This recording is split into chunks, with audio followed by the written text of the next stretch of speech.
Hello दोस्तों, science and technology की quiz number 4 में आप सबका स्वागत है। जिन लोगों ने इससे पहले की क्विज नहीं ली है या चैनल पर नए हैं, उनके लिए स्पेशल क्विज की प्लेलिस्ट मैंने अलग से बना दी है, जिसका लिंक आई बटन में दिया हुआ है और डिस्क्रिप्शन में दिया हुआ है। आप इस लिंक पर जाकर सारी क्विज में पार्टिसिपेट कर सकते हैं। और क्योंकि ये बहुत ज्यादा इंपॉर्टेंट क्वेश्चन से बनी हुई क्विज है, इन्हें जरूर करके एग्जाम से पहले जाएं, आपको एग्जाम में बहुत मदद मिलेगी। तो चलिए आज की क्विज स्टार्ट करते हैं। पहला क्वेश्चन आ रहा है, व्हाट इज शॉपर? शॉपर क्या है? Which was sometime seen in news recently, जो रिसेंटली न्यूज में काफी चर्चा में रहा। ई कॉमर्स वेबसाइट है, मॉलवेयर है, कंप्यूटर मॉलवेयर, रोबोट है, इलेक्ट्रिक व्हीकल फॉर शॉपिंग है। शॉपिंग के लिए स्पेशल इलेक्ट्रिक व्हीकल बनाई गई है, वो है। जल्दी से आंसर करें।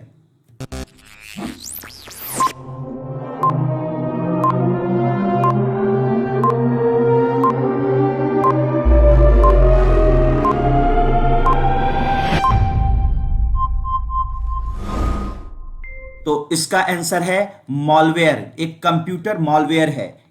इसके बारे में थोड़ा सा समझ लेते हैं। Kaspersky lab and international cyber security antivirus provider है, जो एक रिसेंटली उसने एक अनाउंसमेंट किया है कि एक मॉलवेयर डेवलप हुआ है जिसका नाम शॉपर रखा गया है।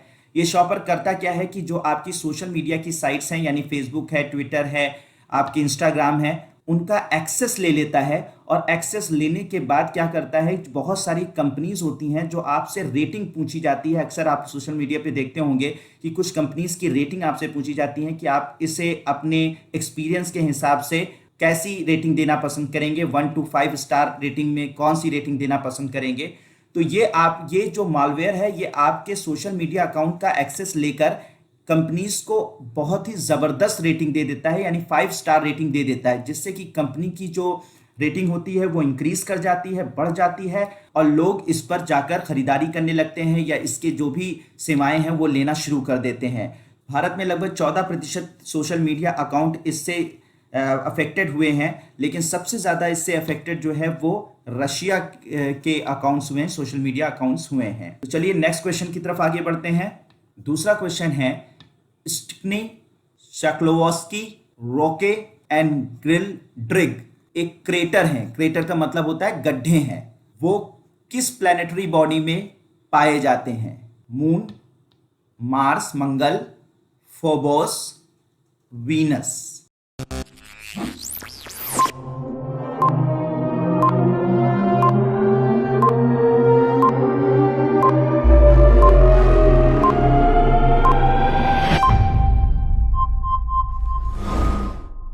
तो इसका सही आंसर है फोबोस। फोबोस आपको पता होना चाहिए, यह मार्स का उपग्रह है। जैसे हमारा उपग्रह चांद है, वैसे ही मार्स का उपग्रह फोबोस है। और अभी मार्स कलर कैमरा, जो कि भारत के मंगलयान मिशन में लगा हुआ है, उसने सबसे पास से जाकर मार्स के इस मून की, यानी कि फोबोस की इमेजेस ली, और उसमें बहुत सारे गड्ढों की तस्वीरें भी ली, जिसका नाम स्टिकनी, सेक्लोवस्की, रॉके और ग्रिल ड्रिग है। जिनमें सबसे बड़ा जो गड्ढा फोबोस का देखा गया है वो स्टिकनी है। Next question, the integrated road accident database, समेकित सड़क दुर्घटना database IRAD, recently launched at the road safety stakeholders meet was developed by which institution? यानी इस IRAD को किसने डेवलप किया है? Indian Institute of Technology Madras, Indian Institute of Science Bengaluru, Indian Institute of Technology Kanpur और Indian Institute of Technology Kharagpur. जल्दी बताएं।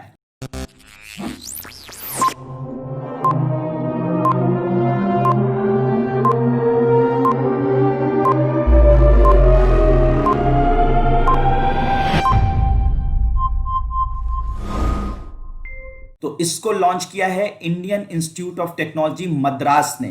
अभी हाल ही में इंटीग्रेटेड रोड एक्सीडेंट डेटाबेस को लॉन्च किया यूनियन मिनिस्टर राजनाथ सिंह जी ने और नितिन गडकरी जी ने। और इस IRAD जो है वो एक central accident database management system है, जो एनालाइज करेगा कि क्यों रोड एक्सीडेंट होते हैं, उनके कारण क्या हैं, और साथ ही साथ कौन सा ऐसा सोल्यूशन इसका निकाला जाए जिससे कि ये रोड एक्सीडेंट जो हैं वो कम किए जा सके। तो इसको डेवलप किया है Indian Institute of Technology Madras ने, और साथ ही साथ इसकी जो कॉस्ट है 258 करोड़ रुपीस की है। और ये इनिशिएटिव जो लिया गया है वर्ल्ड बैंक की तरफ से लिया गया है, और साथ ही साथ नेशनल इंफॉर्मेटिक्स सेंटर इसमें पार्टिसिपेट करेगा, इस डेटाबेस को तैयार करने में मदद करेगा। चलिए नेक्स्ट क्वेश्चन की तरफ चलते हैं। चलिए चौथा क्वेश्चन देखते हैं। ये G4 फ्लू वायरस के लिए ये क्वेश्चन है, काफी चर्चा में रहा है G4 flu virus. G4 flu virus के बारे में कुछ स्टेटमेंट दिए हुए, उन्हें ध्यान से आपको समझना है। पहला स्टेटमेंट है G4 flu virus is a newly emerge virus, यानी नया वायरस स्ट्रेन है। और ये किसका स्ट्रेन है? न्यू इन्फ्लुएंजा वायरस का स्ट्रेन है, जो कि चाइनीज चिकन यानी चाइनीज मुर्गों को ये इन्फेक्ट करता है, और उसके बाद ये ह्यूमंस में ट्रांसफर हो सकता है और एक महामारी का रूप ले सकता है। ये पहला स्टेटमेंट है। दूसरा स्टेटमेंट है, it is reported that a new strain G4 virus की ये डिसेंडेंट है H597 स्ट्रेन का, यानी कि 2009 में स्वाइन फ्लू एक महामारी फैली थी, तो उसको फैलाया था H597 ने, तो उसी का एक बदला हुआ रूप है new strain G4 flu virus. तीसरा स्टेटमेंट है, it is also found that G4 strain is the capability of binding to human type receptor, यानी ह्यूमन कोशिकाओं यानी मानव कोशिकाओं के साथ, यानी मानव कोशिकाओं में रिसेप्टर्स मौजूद होते हैं, उन रिसेप्टर्स के साथ जुड़ जाने की इसकी कैपेसिटी बहुत ज्यादा है। तो क्या इसमें कौन से स्टेटमेंट ध्यान दीजिएगा इनकरेक्ट हैं, यानी कि सही नहीं है? पहला दूसरा सही नहीं है, या दूसरा तीसरा सही नहीं है, तीसरा ही सिर्फ सही नहीं है, या तीनों सही नहीं है? जल्दी आंसर कीजिए।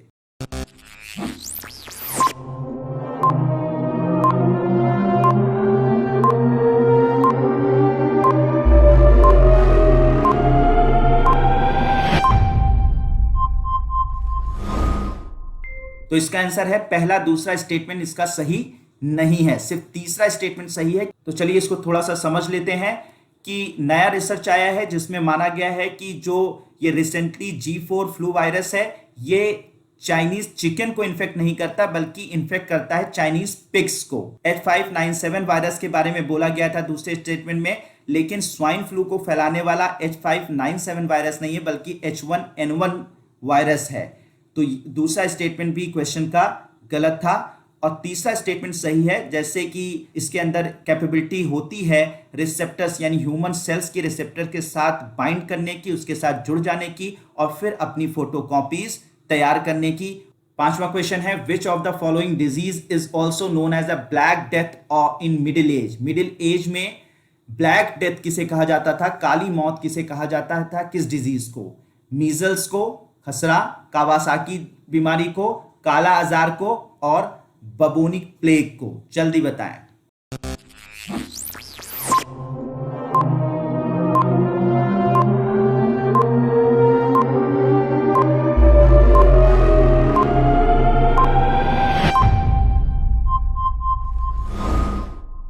तो इसका आंसर है बबोनिक प्लेग को। बबोनिक प्लेग को black death in middle as कहा जाता था।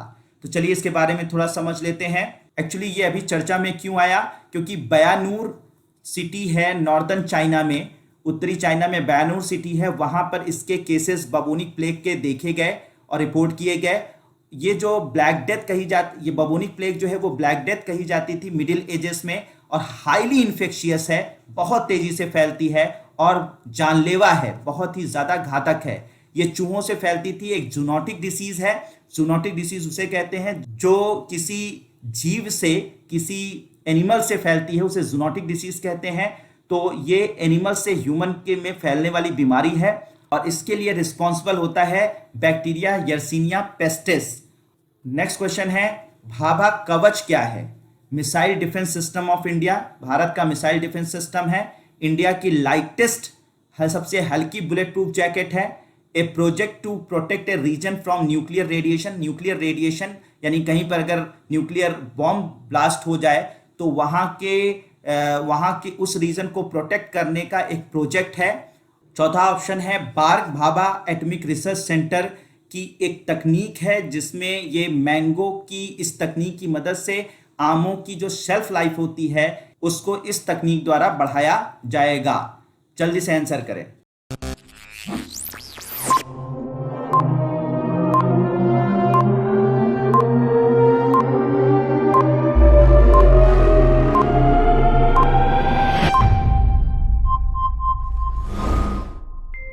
इसका आंसर है India's lightest bullet proof jacket, यानी सबसे हल्की बुलेट प्रूफ जैकेट है भाभा कवच, जिसे नाम दिया गया है। यह आंसर सही है। तो इसके बारे में थोड़ा सा जान लेते हैं। ऑर्डिनेंस फैक्ट्री बोर्ड ने अभी लगभग 2 लाख भाभा कवच के ऑर्डर्स अभी रिसीव किए हैं। ये भारत की सबसे हल्की बुलेट प्रूफ जैकेट है और ये 360 डिग्री प्रोटेक्शन देती है किसी भी बुलेट से, किसी भी गोली से। चारों तरफ से ये प्रोटेक्शन देती है और इसका प्रोटेक्शन जो लेवल है वो लेवल 3+ है, जो नेशनल इंस्टीट्यूट ऑफ जस्टिस की तरफ से दिया गया है। और इसका नाम भाभा कवच इस वजह से रखा गया है क्योंकि भाभा एटॉमिक रिसर्च सेंटर से ली गई टेक्नोलॉजी, नैनो बेस्ड टेक्नोलॉजी से ये बनाई गई है। जिन लोगों ने मेरी साइंस एंड टेक्नोलॉजी की क्लासेस की होंगी उसमें मैं जब नैनो टेक्नोलॉजी पढ़ाता हूं तो मैं अक्सर बुलेट प्रूफ जैकेट्स के बारे में डिस्कस करता हूं, तो वो जो एग्जाम्पल मैं देता हूं वो एग्जैक्टली यही है। चलिए 7वें क्वेश्चन पर आते हैं। Innovative drone delivery project medicine from the sky is being launch, यानी कि ड्रोन से डिलीवरी करने का एक प्रोजेक्ट है मेडिसिन फ्रॉम द स्काई। वो कहां पे लॉन्च किया गया? तमिलनाडु, राजस्थान, गुजरात, तेलंगाना। जल्दी आंसर करें।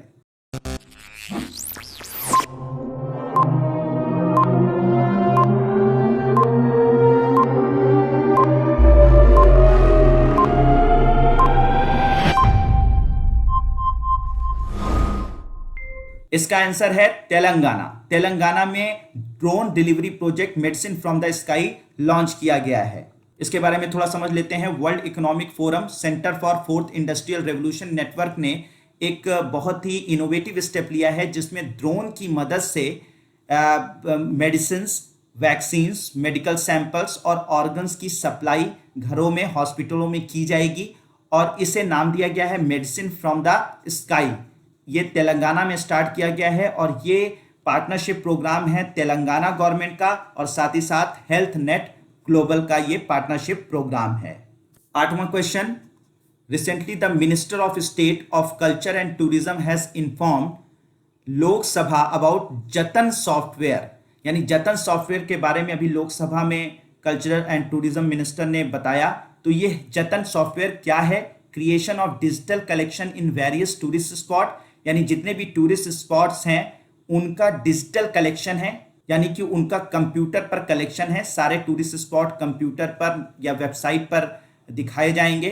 Creation of digital collection in various museum, यानी इंडिया में जितने भी म्यूजियम हैं उस म्यूजियम में जो भी चीज़ें मौजूद हैं उसको ऑनलाइन प्लेटफॉर्म पर लाने का एक सॉफ्टवेयर है। तीसरा है raising awareness about the responsible behaviour among tourist, यानी टूरिस्ट के बीच में एक रिस्पॉन्सिबल बिहेवियर डेवलप करने का एक अवेयरनेस प्रोग्राम है और इसमें से कुछ नहीं। जल्दी से आंसर करें।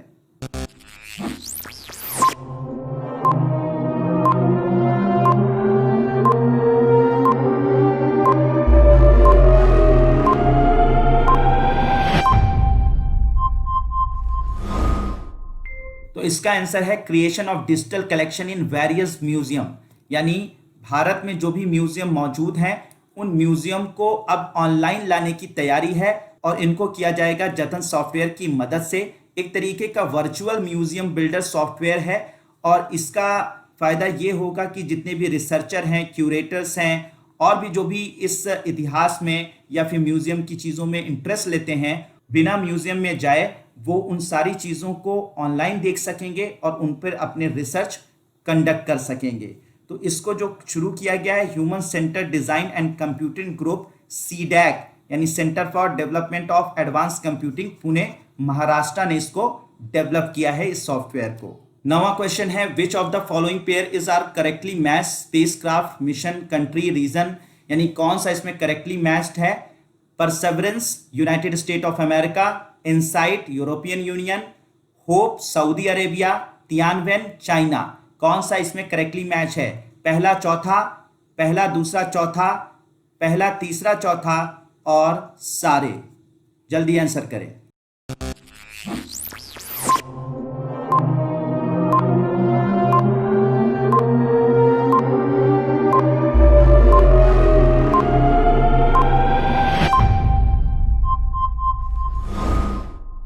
इसका सही आंसर है पहला और चौथा यानी परसेवरेंस जो है वो नासा से का भेजा गया हुआ, यूनाइटेड स्टेट ऑफ अमेरिका का भेजा गया हुआ मंगलयान है। और चौथा तियानवेन भी मंगलयान है जो चाइना ने अभी हाल में भेजा है। इनसाइड भी नासा का है। होप जो है वो सऊदी अरेबिया का नहीं है बल्कि अभी हाल ही में यूएई का है, और इसको मैंने पूरा डिटेल में इस पर चर्चा की है। बहुत अच्छा वीडियो इसका बना हुआ है, अगर आपने नहीं देखा तो इसे जरूर जाके देखें। लास्ट क्वेश्चन, 10वां क्वेश्चन, ब्लैक रॉक अभी काफी न्यूज में रहा है। ब्लैक रॉक ये क्या है? Name given to the newly found exoplanet with earth like geological structure, यानी कि पृथ्वी जैसा एक जियो प्लैनेट है, जो एक पृथ्वी जैसा जियो प्लैनेट है। Rock found on Antarctica that contains remain of millions year old algae, यानी कि अंटार्कटिका में पाया जाने वाली एक चट्टान है जिसमें लाखों साल पुरानी एल्गी के अवशेष, एक शैवाल के अवशेष देखे गए हैं। A newly found Android malware एक एंड्रॉइड मॉलवेयर है। और name given to mountains on moon, यानी कि अभी हाल ही में मून पर एक माउंटेन का नाम दिया गया है ब्लैक रॉक। जल्दी आंसर करें।